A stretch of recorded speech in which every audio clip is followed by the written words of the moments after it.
Get ready to create a painting with texture. That means the clouds look fluffy, the rocks look rough, and the water looks smooth and flowing. To do this, we'll use our color mixing skills, our layering skills from the tree, and we'll add in some new painting techniques to get these textures. To start, we're going to mix up the colors for a sunset. You can mix up any two sunset colors you want. I'm mixing up a red-orange for the top and a yellow-orange for the bottom. Then I'm going to brush those colors into each other and fade them together to create a gradient for the sunset. As I'm doing this, I'm making sure that the background layer stays very thin by using water to spread the paint and a lot of brushing to create that thin layer. Make sure your sunset background comes all the way down to the bottom of your page. Once you have your basic sunset, we're going to add some texture in the form of clouds. And these clouds should have a nice fluffy look. So you can mix up any sunset color you would like for your clouds. I'm doing a nice light purple. And as I'm painting these clouds, I'm using my brush in a very soft, fluffy, kind of curly Q manner. Make sure that your clouds are painted with a fairly thin layer of paint. You don't want them too thick and globby. And then to make them extra fluffy, you can take your rag and dab the clouds, and they're going to get a little bit lighter and a little bit fluffier. Once your clouds are finished, we're ready to paint a cliff. The first step to the cliff is to mix up the color that you want for your cliff. I'm going to mix up a grayish brown. By making a brown, but using a little bit more blue in it, that's going to make it a bit grayer. I'm also going to put some white in there to lighten it up. And I'm going to mix up a good bit of this because I'm going to paint a nice, large, thick cliff. So make sure you have enough paint. The first step to painting your cliff is to paint a nice, rough horizon line. I'm going to have a taller part and a lower part here.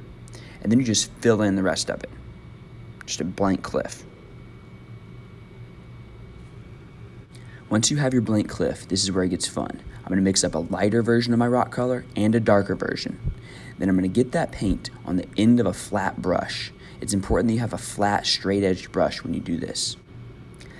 Then I'm going to use my brush to create jaggedy, rocky-looking textures coming down the cliff. I'm going to do this by working in kind of a zigzaggy, sharp way as I move down the cliff with my brush. And I'm going to almost imagine that it's like my arm is being slightly electrocuted as it kind of bounces and zigzags down the cliff. Make sure that as you do this, your rock textures don't look curvy, or that will take away from the look of the rock. Now I'm going to do the same thing, but this time with the darker rock color. I'm just going to go in between those lighter areas and continue to drag and zigzag and bounce that brush around so that I have a cliff with lighter and darker rock textures. And you can see how it's really starting to look rough and rocky. All right, we're ready for our third and final layer, which will be a waterfall coming down the cliff. This is where the painting really comes to life. So I'm going to mix up a watercolor. I'm going to mix up a good bit of water so that I have enough to paint all the water that I need. I'm going to make the water ever so slightly brownish and also slightly greenish and light. With a good glob of that on my brush, I'm going to create a thin waterfall coming down the cliff. At the bottom of the cliff, I'm going to create a pond.